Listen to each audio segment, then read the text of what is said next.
In today's video, I'm going to teach you how to make Grok Imagine use reference video.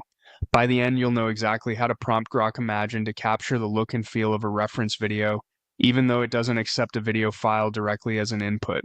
Start by opening your browser and going to grok.com. Once the page loads, look for the Imagine workspace in the left-hand sidebar and click it. This is where you'll compose your prompt and choose the generation settings. Think of this area as your control room. The clearer your instructions, the closer the output will match the mood and motion of the reference you have in mind.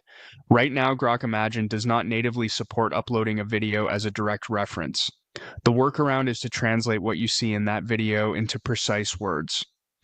Click into the prompt field and type a cinematic scene of a person running in slow motion at sunset, orange lighting, wind blowing hair similar to a dramatic sports commercial side angle shot.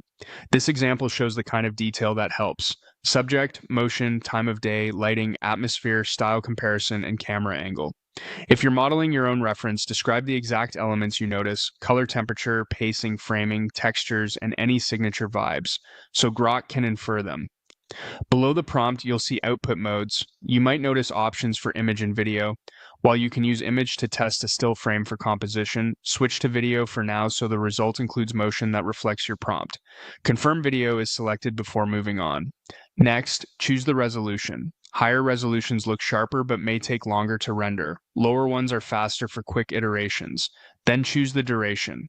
Short clips are great for previews and storyboards, while slightly longer ones give motion cues more room to breathe. After that, set the aspect ratio. Pick 16.9 for landscape videos, 9:16 for vertical platforms, or 1:1 for square feeds. Match this to where you'll publish so you don't have to crop later. When everything looks good, click Submit or press Enter. Grok will process your request and generate the clip. Once it's ready, play it through and compare it to the qualities you described. If the tone or motion needs refinement, update the wording, tighten the lighting note, emphasize slow motion, or adjust the camera angle, and submit again. Small, specific tweaks usually yield big improvements. That's it. You've guided Grok Imagine to emulate a reference video through thoughtful prompting and smart settings.